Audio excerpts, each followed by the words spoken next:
A continuación, Noticiero Telesucesos. Clasificación A. Apto para todo público. Un noticiero pensado para usted porque se lo merece.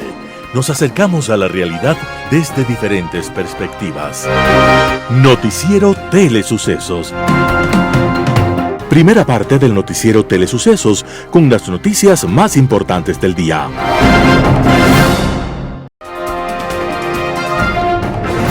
Un día como hoy. Algunos artistas son como pararrayos, multiplicadores de todas las contradicciones de los tiempos que les toca vivir.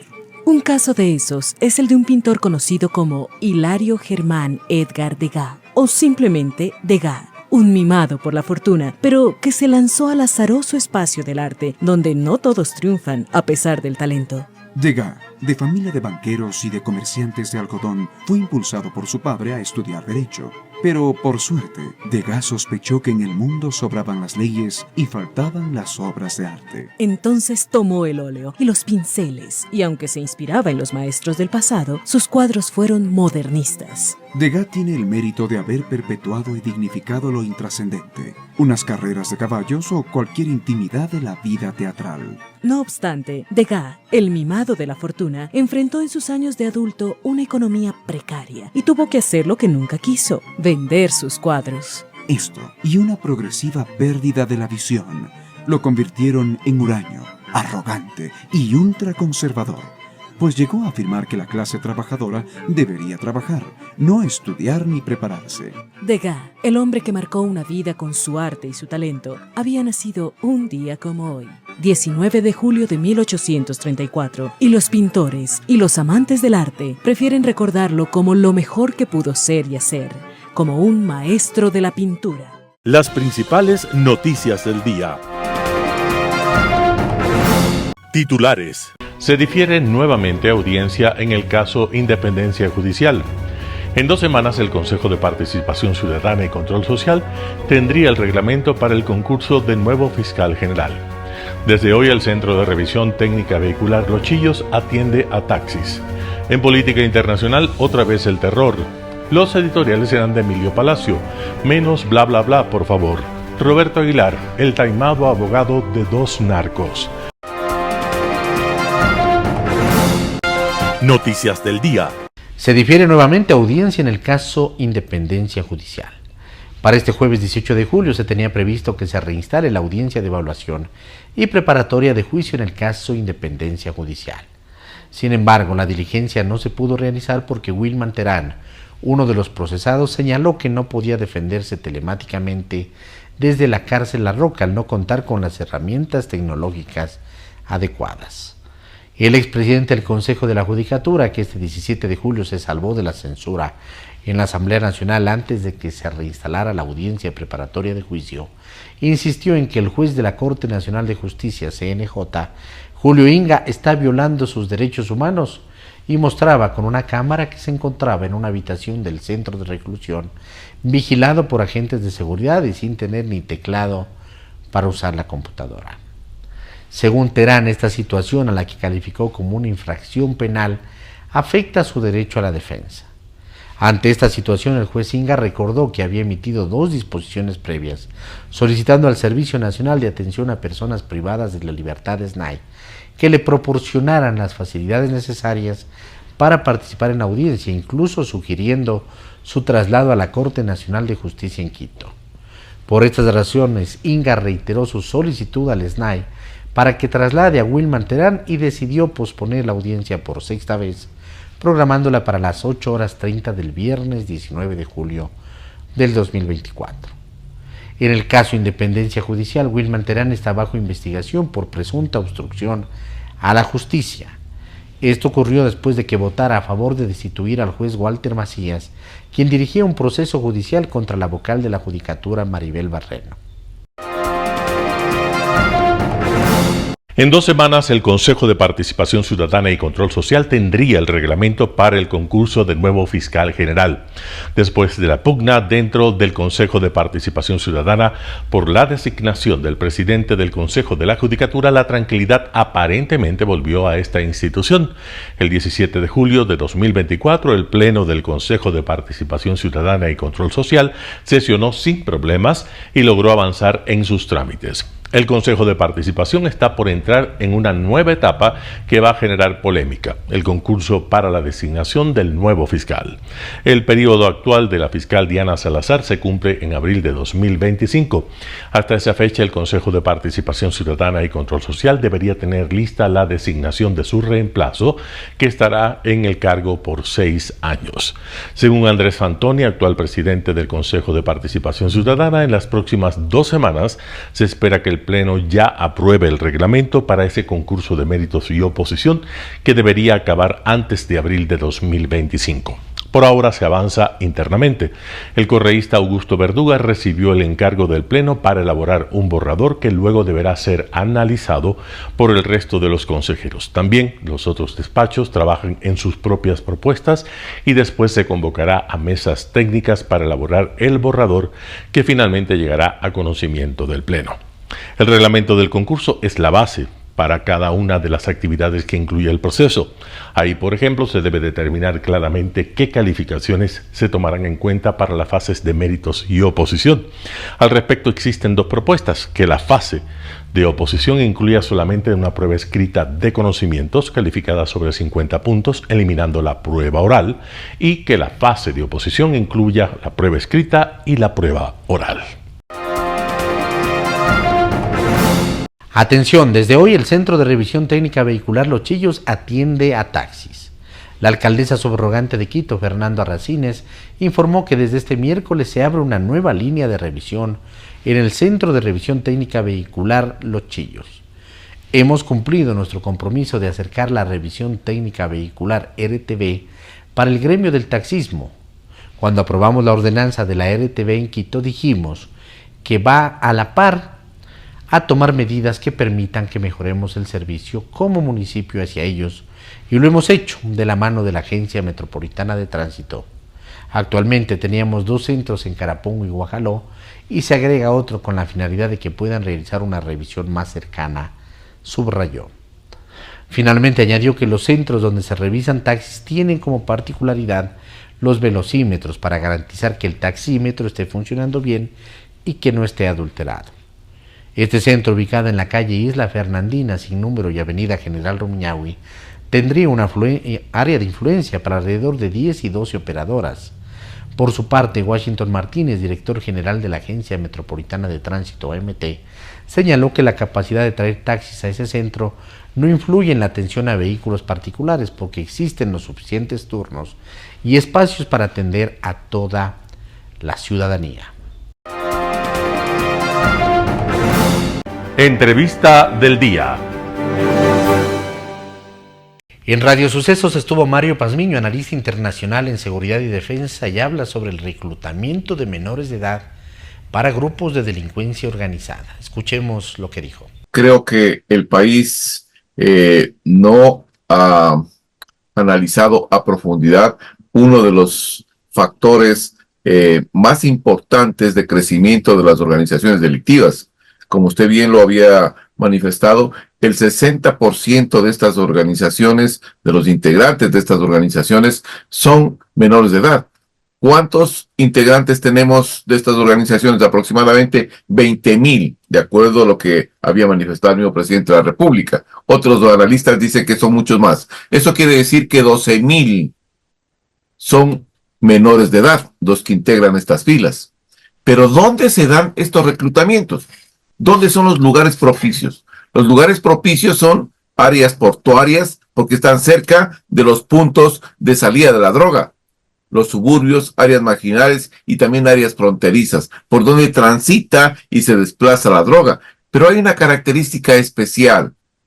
La característica especial es que en estas áreas el Estado perdió soberanía.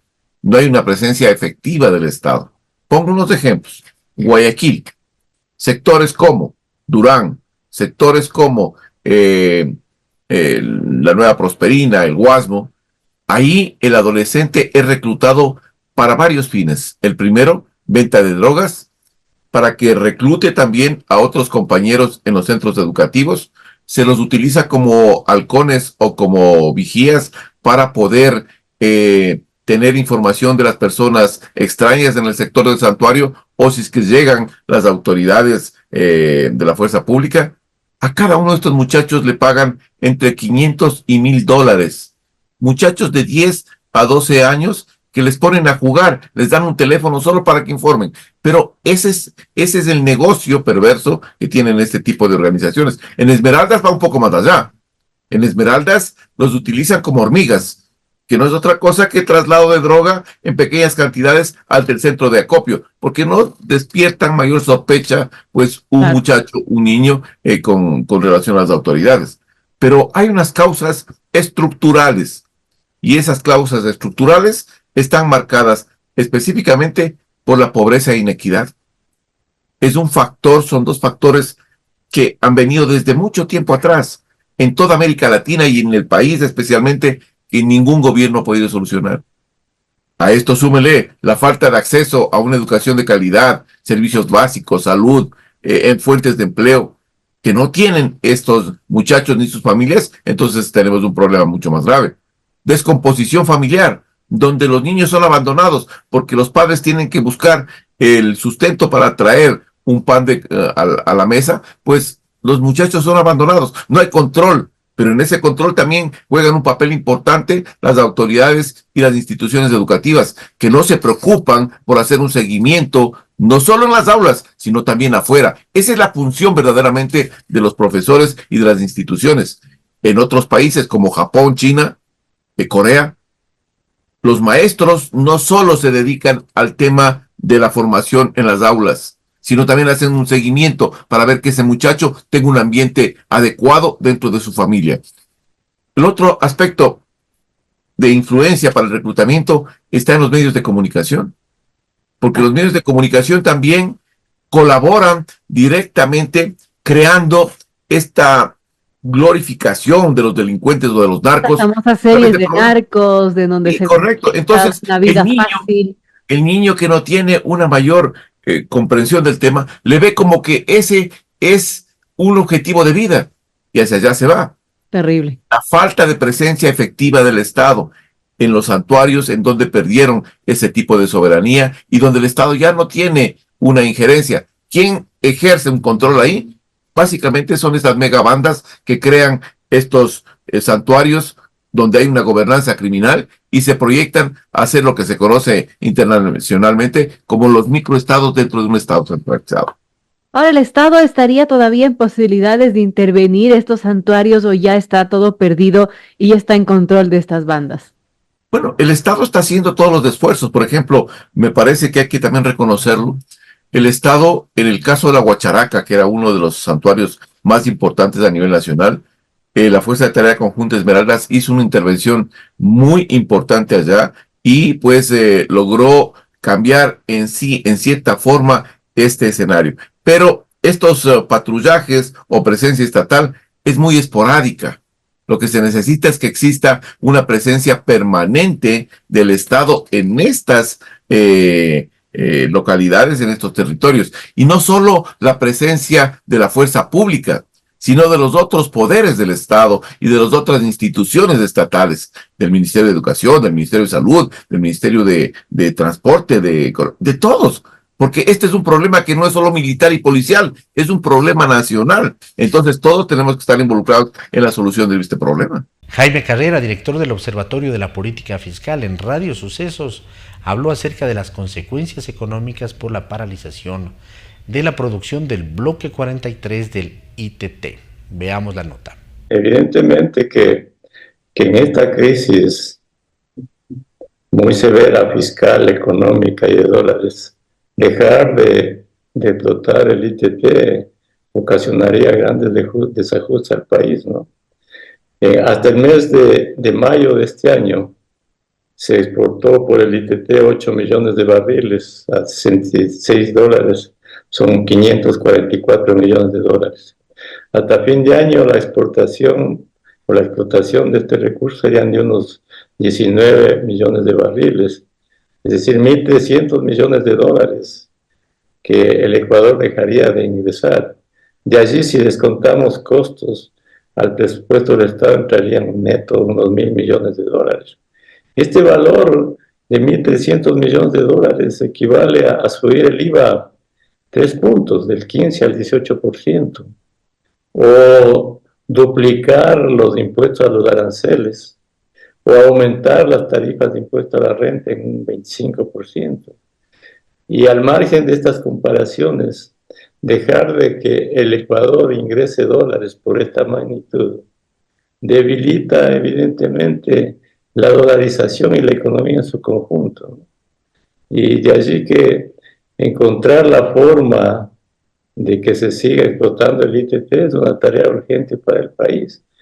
Vea usted que más de 1.000 millones de dólares de menores ingresos significa aumentar el déficit público. Hasta fin de año, el déficit público va a ser de más de 4.000 millones de dólares, a pesar de incrementar el IVA al 15%, a pesar de reducir el subsidio a los combustibles, a pesar de autorretenciones de impuestos a la renta por 800 millones de dólares, a pesar de impuestos temporales a empresas y a la banca por 500 millones de dólares, a pesar de aumentar el IVA del 12 al 15%, eso le da la magnitud del problema fiscal. Y a eso agregar no recibir recursos de esta magnitud por no explotar el ITT, bueno, es debilitar profundamente las cuentas públicas y la economía. Ahora, economista, primero, hablemos del ánimo o de la intención que pueda tener, de la voluntad que pueda tener el gobierno. El presidente Noboa ha tenido algunas variaciones en su opinión sobre esto. En campaña se mostró de acuerdo en que hay que dejar el petróleo bajo tierra. A los primeros meses de su gobierno dijo que él incluso buscaría una moratoria porque necesita la plata para muchas cosas, incluso entre ellas combatir la inseguridad. Y luego él mismo creó un comité interministerial para que se encargue de aplicar el cierre del campo ITT, del bloque ITT. Entonces, primero veamos si es que el gobierno tiene voluntad. ¿Ustedes qué sienten y qué notan sobre este tema o qué saben? Hasta el momento el gobierno no ha hecho absolutamente nada, ¿no? Pero ya en el gobierno se evidencia la carencia de recursos, ¿no? Vea usted que este dato, con todos los inmensos recursos que tiene, acumula atrasos hasta junio por más de 1.200 millones de dólares. Hay falta de pagos a municipios, a la seguridad social.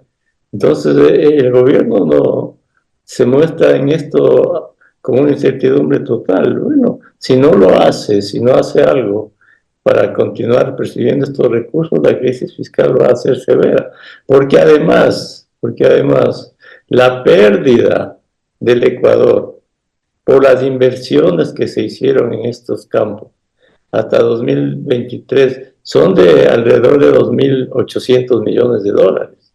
Y además, cuando se comience a desmontar estas infraestructuras, se van a requerir cerca de 2.000 millones de dólares más. Y si es que no se explota en los próximos 10 años del ITT, perdería como 13.000 millones de dólares. Es decir, son magnitudes imposibles de compensar para el Estado, ¿no? Entonces, si el gobierno no hace nada en la dirección de continuar explotando el ITT, el próximo año va a haber una crisis fiscal severa que afecta a toda la economía, ¿no? ¿Qué se puede hacer? ¿Qué bueno, mente le queda al gobierno como para no acatar la decisión de una consulta? Bueno, al menos lo que podría hacer el gobierno es pedirle a la Corte Constitucional, que ya ha vencido el plazo de 1 año para desmontar el ITT, amplíe este plazo en por lo menos 5 años, para darle al Ecuador la oportunidad de generar ingresos que sustituyan los ingresos que se pierden para el presupuesto del Estado, por una parte, y por otra, emprender acciones que signifiquen sustituir esos dólares que pierde la economía por otras fuentes, ¿no?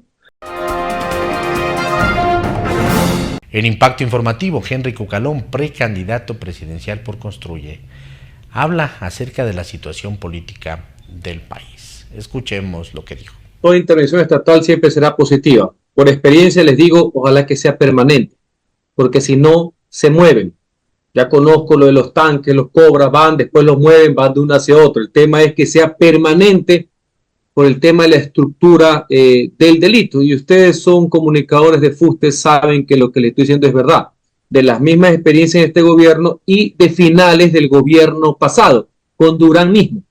Se detenía, se paraba, se tomaban presos, paraba y después lastimosamente se volvía a disparar. Y en cuanto al tema de esta oficina paralela municipal, me parece muy bien que las autoridades hagan las respectivas acciones, allanamientos y todo lo demás, porque ese es parte del problema. No crea que en vano han querido asesinar al alcalde de la ciudad, del señor alcalde Chonillo. Ahí las mafias se han querido apoderar de la institucionalidad completa.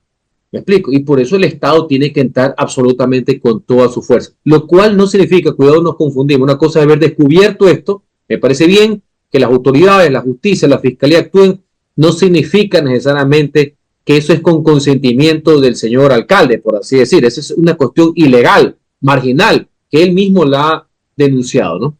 El criterio de permanencia es lo que habría que establecer, porque claro, el presidente de la República, sus ministros, los principales dignatarios no pueden estar ahí todo el tiempo. Pero los soldados mismos. Parte del gobierno debe estar ahí permanentemente. Bueno, más allá que debe haber un gobernador, creo, ¿no? Pero en todo caso, dicen en papeles que hay un gobernador, pero que es el Guayas, ¿no? Valga la aclaración. Pero mire. No se lo nota la presencia. Más, bueno, el ministro de gobierno menos, pero en todo caso, a lo que vamos. Mire, no solamente los funcionarios que está bien que lleguen, está bien, sucedió en Manta, se fueron, vienen las muertes, etcétera. Es el tema del comando que está permanente en la fuerza pública, en este caso Fuerzas Armadas y Policía Especial Táctica, que debe estar ahí de forma permanente. Para eso el pueblo ecuatoriano está haciendo ese sacrificio de pagar más impuestos por el IVA para que se vaya en materia de seguridad. Por eso, debido a las experiencias que se tuvo y ahora un Estado que tiene claro quién es el enemigo, ahora con la herramienta jurídica de la reforma constitucional promovida por el gobierno anterior, aprobada por el pueblo ahora, en consulta, que Fuerzas Armadas puedan intervenir directamente sin necesidad de estados de excepción. O sea, es una seria formulación de hechos y políticas públicas para que no pase, lamentablemente, cuando esto explotó, que tú tienes que estar sacando a la fuerza pública o a las Fuerzas Armadas de las fronteras de donde están los destacamentos, se quedan un tiempo, pero tienen que regresar porque no son de ahí. Porque si no dejamos nuestras fronteras, nuestros destacamentos, nuestras bases militares desguarnecidas. Ese es parte del tema, esto ya me lo conozco, sino que ahora con un poco más de TikTok y banderas, pero ya el procedimiento es el mismo, señores, ya lo conozco. Pero como yo tengo fe de que podemos cambiar, de que las cosas deben ir mejor, que la política no debe contaminar el bienestar general de los ciudadanos, espero que esta nueva intervención sea positiva y que sea de carácter permanente. Crucemos el río, porque hay una polémica entre el gobierno, sus ministros, algunos asambleístas, con el alcalde Aquiles Álvarez, el alcalde de la ciudad. Él ha respondido y en el punto culminante de esta ruptura evidente, él ha dicho que no va a invitar pues al presidente de la República y a las autoridades gubernamentales a las fiestas de julio que ya están en su plenitud, ¿no? Varias cuestiones. Ahí hubo un impasse absolutamente innecesario en que el gran perjudicado es el pueblo por triquiñuelas propias de la burocracia. El aval o garantía soberana que dan los gobiernos centrales a los gobiernos locales no significa que lo van a pagar. Es un procedimiento financiero legal. El gobierno que no tiene experiencia en nada y que es una caterva de improvisados de TikTok, poco más lo pusieron, gracias a mí vas a hacer esto. Entonces, si te portas bien, esas cosas no existen. Uno no hace eso en política pública y manejo estatal. Más allá que se demoraron en el tema de la aval. Eso fue la chispa que prendió este tema. Eso no está bien. Un panorama de noticias para su estatura intelectual.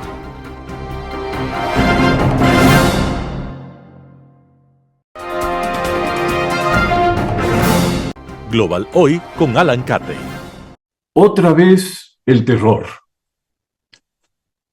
La reciente cumbre de la OTAN dejó en claro el retorno al equilibrio del terror, que fue la fórmula para que durante casi medio siglo se lograra evitar un holocausto nuclear ante la perspectiva de la aniquilación mutua que los enormes arsenales nucleares aseguraban.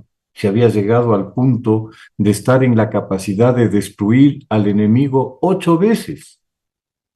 En la última fase de la Guerra Fría, se alcanzaron acuerdos para reducir drásticamente misiles de corto y medio alcance que amenazaban a Europa desde el este y a la Unión Soviética desde el oeste, lo que contribuyó a la distensión y dio lugar, paradójicamente, a una bastante tranquila transición del Imperio Soviético a los países sucesores del mismo.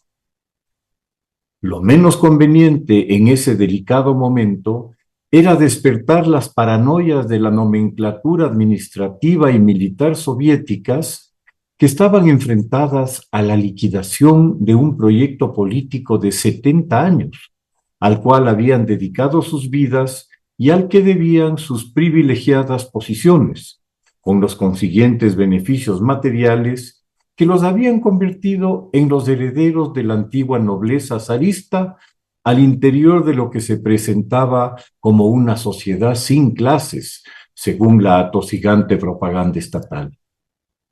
Para esta nueva clase, las amenazas de cambio en la sociedad soviética eran existenciales, con los riesgos que situaciones extremas generan en personas que ostentan enormes poderes, como el control de los arsenales nucleares de la Unión Soviética. El temor a que algunos fanáticos del sistema, ante su fracaso y derrumbe, optaran por un Armagedón nuclear, un después de nosotros el diluvio, estuvo presente durante todo el proceso de la perestroika y el glasnost que el premier Gorbachov llevó adelante y que develó la dramática condición económica del imperio, al que la campaña militar de 10 años en Afganistán y la carrera armamentista en la que se empeñó con Estados Unidos con la llegada de Reagan al poder entre 1980 y el 87, llevaron efectivamente a la bancarrota. La secesión de las repúblicas soviéticas para constituirse en estados independientes fue un momento muy delicado también, pues en muchas de ellas se habían desplegado armas nucleares, estratégicas y tácticas que no se sabía en qué manos podían terminar.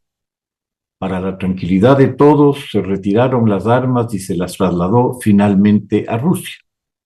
La última fase y la más compleja de este retiro se dio con el Acuerdo de Budapest entre Ucrania y Rusia, por el cual el arsenal nuclear ubicado en la primera, que la convertía en la tercera potencia nuclear del planeta, con más de 4.000 ojivas nucleares y 176 misiles balísticos intercontinentales, fue entregado a Rusia, que reconoció a su vez las fronteras entre los dos países definidas por la división administrativa interna vigente en la Unión Soviética, que correspondía a sus exrepúblicas. En ese reconocimiento, inequívocamente, estaba la Crimea y, naturalmente, el Donbass en el este de Ucrania. A la luz del resucitado imperialismo ruso, que retomó sus ancestrales afanes con el retorno al poder del zarismo y de una reencauchada policía secreta, ¿quién sabe si la decisión que tomó Ucrania en aquella ocasión fue la más sensata? Difícilmente Putin se habría lanzado a su guerra de agresión si Ucrania mantenía esas armas bajo su control. Obviamente, esta reflexión resulta fácil hacerla hoy, conociendo todo lo sucedido entre ambos países desde el 2014, cuando Putin se apodera de Crimea en medio de las convulsiones políticas que en ese momento sacudían a Ucrania. En 1994, el espíritu que animaba al mundo era otro, uno de esperanza y de optimismo por la superación de una universal crispación y angustia ante el riesgo de un conflicto nuclear devastador. La significativa reducción de los misiles de medio y corto alcance, alcanzada por medio de unos acuerdos que incluían cláusulas de verificación, aseguraron a las partes para su adopción y resultaron esenciales para dicha transición y para los años posteriores, con la Rusia sucesora de la URSS en control de las armas nucleares soviéticas. La Unión Europea supuso que el fin del Imperio Soviético marcaba también el final del imperialismo ruso, una constante histórica de 500 años por lo menos, y en esto se equivocó totalmente. Con la toma del poder por Putin en el año 2000, el principal esfuerzo realizado por este fue el devolver sus capacidades militares al ejército ruso en cuanto a su financiación y rearme, a una escala muy importante.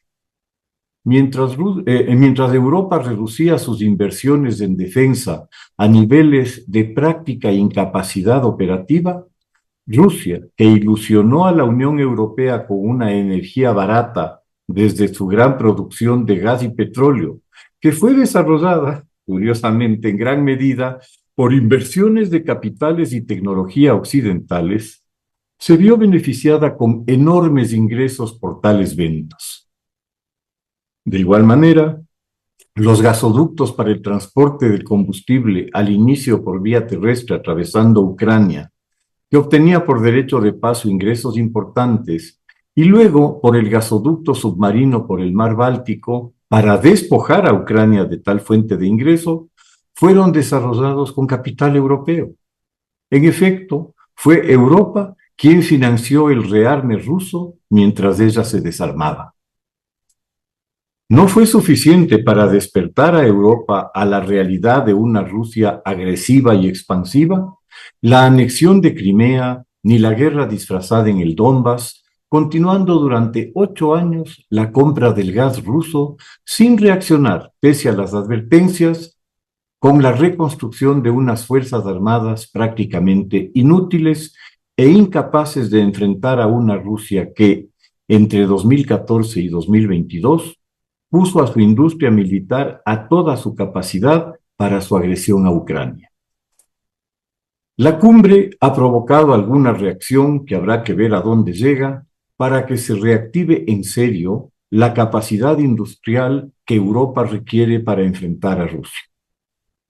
Un primer paso para tratar de ganar tiempo y que la Unión Europea pueda iniciar la producción de sus propios misiles de alcance medio, al parecer ha sido decidir con el despliegue de misiles Tomahawk americanos en Alemania. Se estima que recién para 2027 se podría esperar los primeros misiles europeos para su despliegue.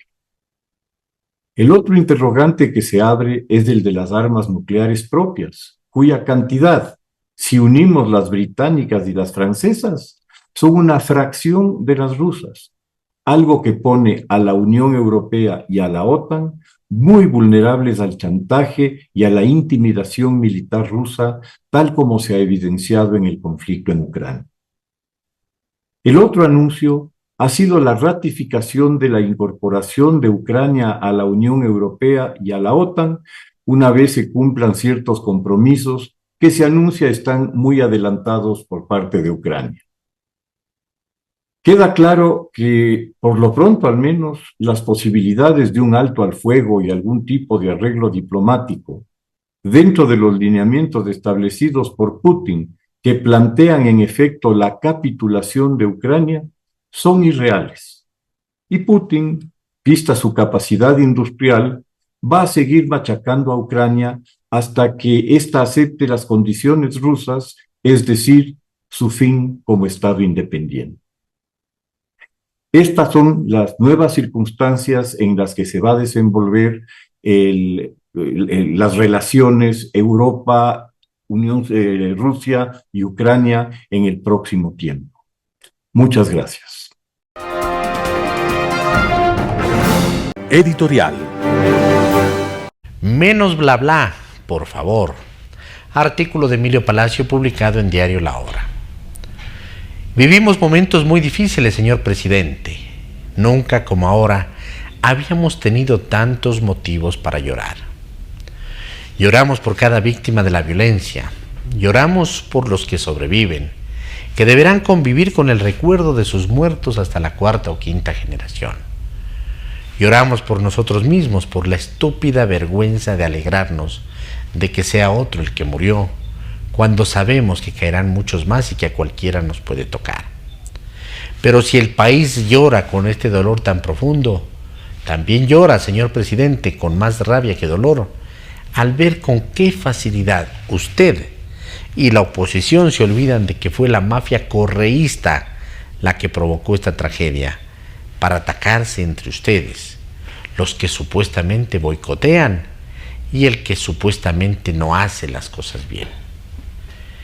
Es que no se dan cuenta de que para el pueblo todos ustedes son culpables de que el problema no se haya resuelto, por obra o por omisión, y que si no salimos a las calles como quieren los terroristas, no es por los méritos del Ejecutivo o de la Asamblea, sino porque no tenemos a quién más entregarle el poder. Fíjese en lo que proponen Construye y el Partido Social Cristiano. Quieren convencernos de que los problemas continúan porque usted firmó un pacto secreto para indultar a Correa y liberar a Glass. Lo vienen repitiendo desde hace meses, pero su predicción no se cumple. Aún así prefieren discutir sobre algo que todavía no se ve en lugar de explicarnos con detalle qué piensan hacer para erradicar la violencia y el desempleo. En la prensa y en las redes sociales también hay gente que discute los síntomas y no la enfermedad. Nos cuentan las proezas de los maleantes, pero no la valentía de los policías. Repiten que la violencia no da tregua y que la presencia policial no detiene el crimen, alimentando con eso el terror colectivo y la desmoralización en lugar de motivarnos para luchar contra los matones. Se quejan de que la policía no consigue resultados, pero no investigan, por ejemplo, si de verdad es tan difícil atrapar a los vacunadores porque la ciudadanía no los denuncia, como asegura la policía, o si hay algo más, porque otros países que sufrieron de la misma enfermedad sí le hallaron solución. Pero usted tampoco pone el ejemplo, señor presidente. Fíjese en su debate con el alcalde de Guayaquil o con la vicepresidenta. ¿Para qué nos sirve? ¿Por qué pierde su valioso tiempo con dos ineptos? ¿Acaso quiere que nos enteremos de que el alcalde es un sabido? Porque eso ya lo sabíamos desde que se presentó como candidato de la Revolución Ciudadana. Lo que ocurre es que para combatir a las mafias políticas ya no hacen falta tantas palabras, sino meter en la cárcel a todos sus jefes, algo que no lo hace ninguno de ustedes como sí lo hace la fiscal general. Hacen bien ustedes en pelear el voto, porque en eso consiste la democracia. Por mi parte, me ratifico en que votaré por usted, porque por ahora no veo otra opción. Pero por favor entiendan que no queremos votar por el que convoque a más juicios políticos o por el que más se burle y demuestre intolerancia con sus contrincantes. Artículo de Emilio Palacio publicado en Diario La Hora. El taimado abogado de dos narcos, Roberto Aguilar, El Expreso. Lo que faltaba. Llegó pateando al perro. El hombre que hace 3 o 4 días tuvo la jeta para mentirle al país sobre su relación con dos narcos que resultaron ser sus cuñados, ahora la tiene para desafiar a sus críticos y victimizarse y refugiarse tras la imagen de sus hijas menores de edad, en nombre de las cuales exige un respeto que no merece. Mario Godoy rindió juramento como nuevo presidente del Consejo de la Judicatura y sacó las uñas. Rechazo categóricamente, dijo en el acto de su investidura, toda intención de deshonrarme o desacreditar mi apellido, a mi madre, a mi familia, a mi pareja que ha vivido conmigo amargos momentos, producto de un canibalismo digital y en especial a mis amadas hijas, ambas menores de edad. Por supuesto, echo la culpa a ciertos periodistas, a ciertos medios. ¿Acaso algún medio de comunicación ha mentido para deshonrar a Mario Godoy o se han limitado todos, salvo los correístas, claro está, a contar la verdad de los hechos? ¿No son esos hechos, es decir, sus propias acciones, las que lo deshonran? ¿Acaso alguien ha dicho algo de sus hijas? ¿Alguien ha mencionado ni por asomo a su actual pareja, no a la anterior, hermana de 2 narcotraficantes, sino a la nueva? ¿Alguien, aparte de los libérrimos lectores, eso sí, con pleno derecho, ha mentado a su madre? Ridícula demanda la del nuevo presidente del Consejo de la Judicatura. Pretende, por el hecho de tener madre, esposa e hijas, sí, hermanas también, las tiene todo el mundo, nadie puede cantarle las verdades.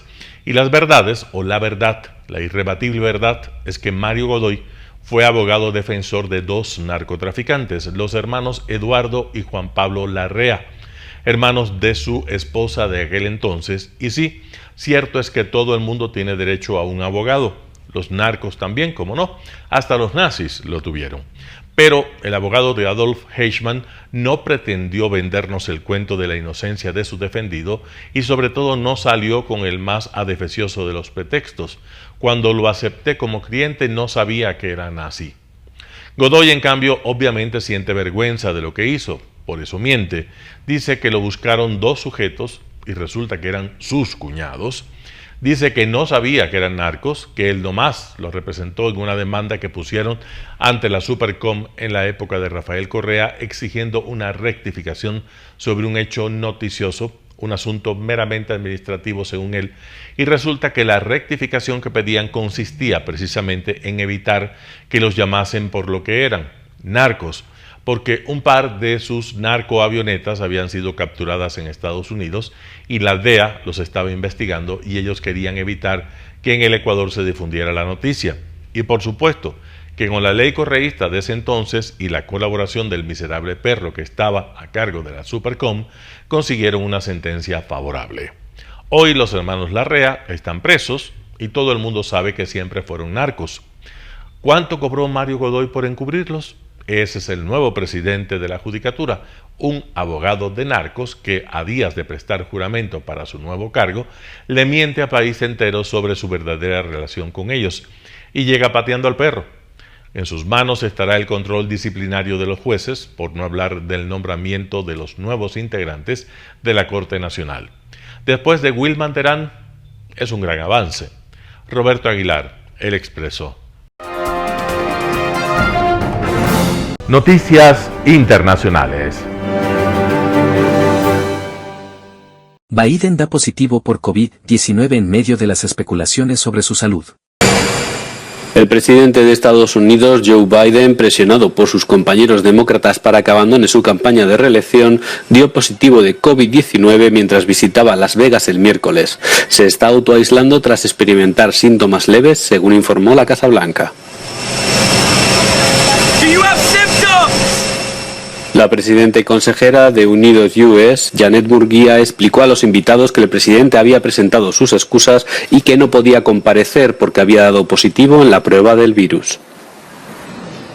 I was just on the phone with President Biden, and he shared his deep disappointment at not being able to join us this afternoon. The president has been at many events, as we all know, and he just tested positive for COVID. El presidente había estado previamente en el restaurante original Lindo Michoacán de Las Vegas, donde saludaba a los comensales y tenía programada una entrevista con Univision. El último combate de Biden contra el COVID comenzó en julio de 2022.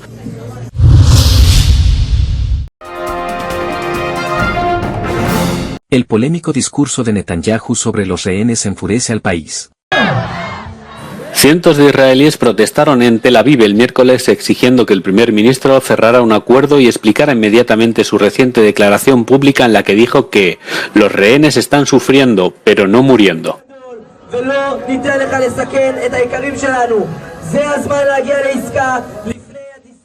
Una delegación israelí ha llegado a Egipto para continuar las conversaciones sobre el alto el fuego mientras Israel y Hamás estudian la última propuesta. And we are calling for the Prime Minister to seal this deal.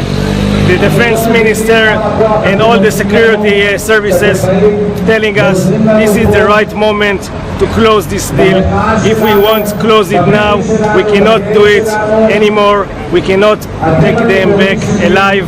And we must do it now for the future of this country, for the future of this community. Los mediadores internacionales siguen presionando a Israel y Hamás para que lleguen a un acuerdo escalonado que ponga fin a los combates y libere a unos 120 rehenes retenidos.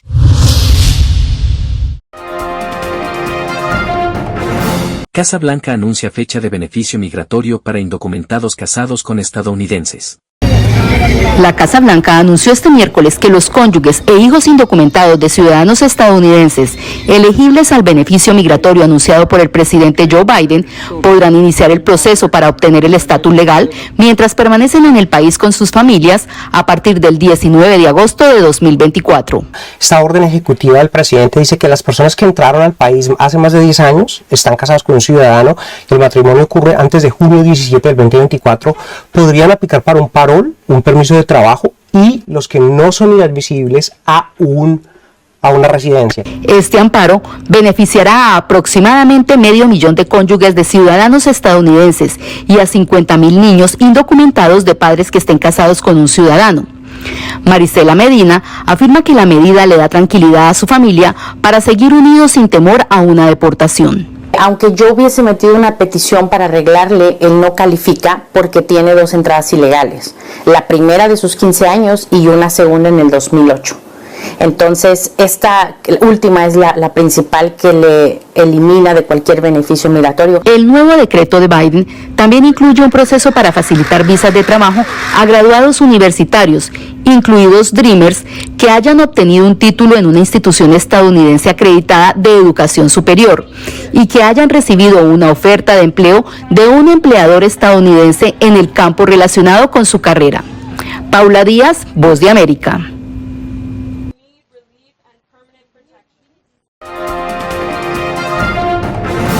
Europa lucha contra las altas temperaturas.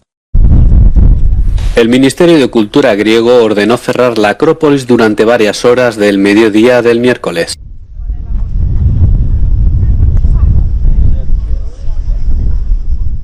Los meteorólogos dijeron que se preveía que el aire caliente procedente de África siguiera azotando Grecia durante varios días más, al menos hasta el domingo.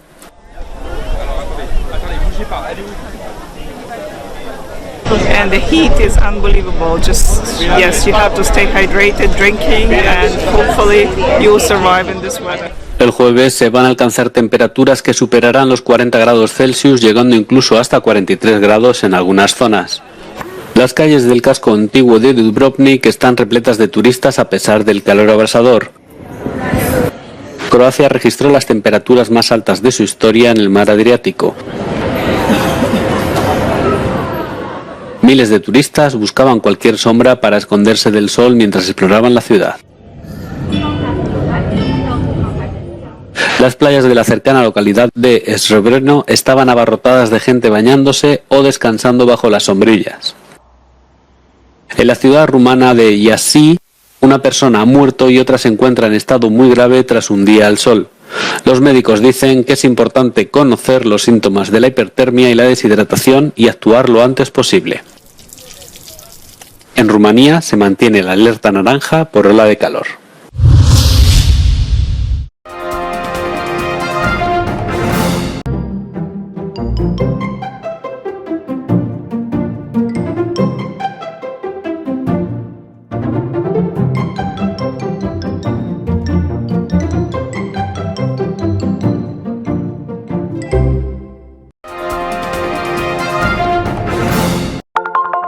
Telesucesos, Canal 29 UHF de la ciudad de Quito. Un canal de televisión abierta. Siempre inédito. Para una audiencia especial. Somos cultura, educación, salud, opinión calificada, normas de vida. y todas las tardes, de lunes a viernes, desde nuestros estudios en Arena Telesucesos, escenario propio destinado a promover el deporte.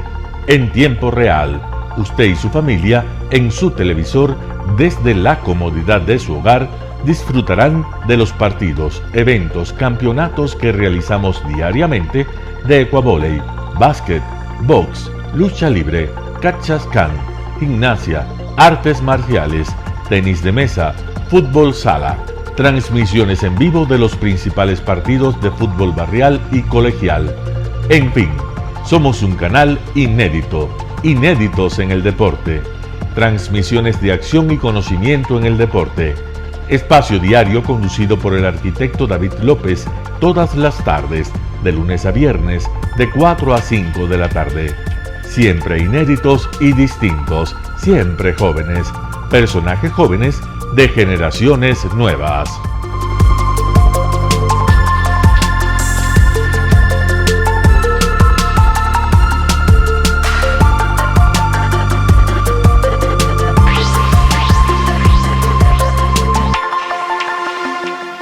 El término arena dejó tiempo atrás de ser sinónimo de muerte.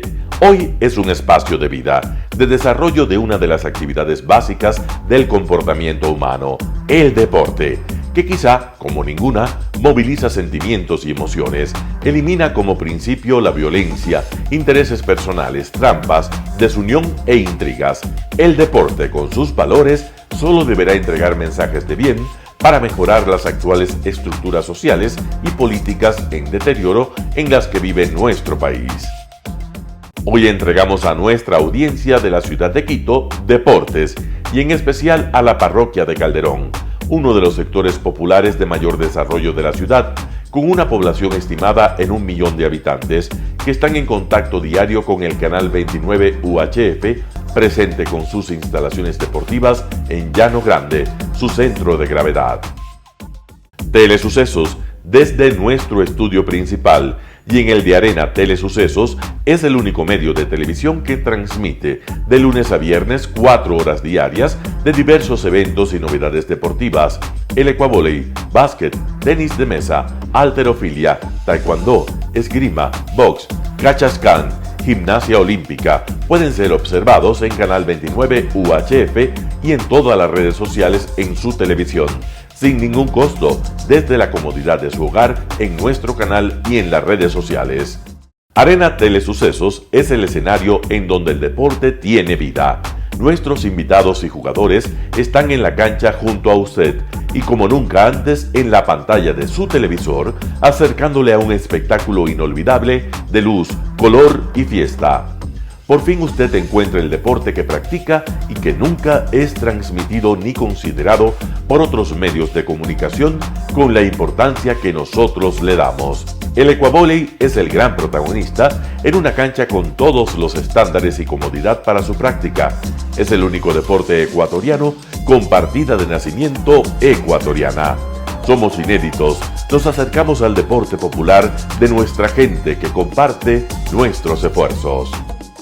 En Arena Telesucesos, aparte del atractivo de los eventos deportivos que transmitimos con nuestra señal a los televisores de su hogar, también entregamos muchos de los valores que encierra el deporte y en especial privilegiamos nuestra identidad nacional en el ecuavóley, jerarquizando su presencia como el deporte con partida de nacimiento en nuestro país. Telesucesos no solo entrega en su programación de deportes un espectáculo, sino que impulsa, privilegia y exige a quienes participan que sean parte de los valores y méritos que el deporte encierra: esfuerzo, superación, perseverancia, respeto, solidaridad, compañerismo, disciplina, puntualidad, sana competencia, honradez en la cancha y fuera de ella. La práctica deportiva siempre generará beneficios positivos para su cuerpo y entregará salud estable, pero refuerza además la identidad personal y premia siempre el éxito conseguido. Estamos entregando a nuestra ciudad con Arena Telesucesos un esfuerzo más de un medio que es fiel a su identidad y que a través de sus contenidos de salud, cultura, opinión calificada y ahora deportes, pretende difundir lo que, aparte del entretenimiento, requiere nuestra gente. Lo hasta ahora realizado está hecho con mucho esfuerzo, pasión y el entusiasmo de nuestra parte, de nuestros empleados, trabajadores y pequeños empresarios que creen en nuestras motivaciones. Hemos dado los primeros pasos para este proyecto que seguiremos haciéndolo gracias a ustedes. ¿Cómo llegar? Nuestras instalaciones se encuentran en el norte de la ciudad, en un sector de gran crecimiento y desarrollo urbano al que se accede a través de la vía E35, más conocida como la Avenida Panamericana Norte. Desde el centro comercial El Portal, a 2 kilómetros a la derecha, se encuentra la calle García Moreno, antiguo camino a Llano Grande, una arteria en la que se desarrollan dinámicos comercios. Junto al centro comercial Ciudad Alegría, a 100 metros, hemos llegado a nuestras instalaciones, Arena Telesucesos, la cancha del Ecuavoley. Telesucesos, siempre inédito, nuestro canal online a la vanguardia tecnológica, 24 horas de programación continua a través de Internet. Telesucesos Internacional. En el Ecuador y en el mundo, Telesucesos Internacional. ¿Cómo nos sintoniza? Ingresando a www.telesucesos.net. Telesucesos Internacional. Telesucesos, el canal de televisión siempre inédito. El noticiero Telesucesos es retransmitido de lunes a viernes a las 7 horas por Radio Planeta Sur 106.1 FM de la ciudad de Loja. Noticiero Telesucesos. Las opiniones vertidas en este espacio por la producción y dirección del programa son de exclusiva responsabilidad de sus autores y de quienes intervienen en ellos.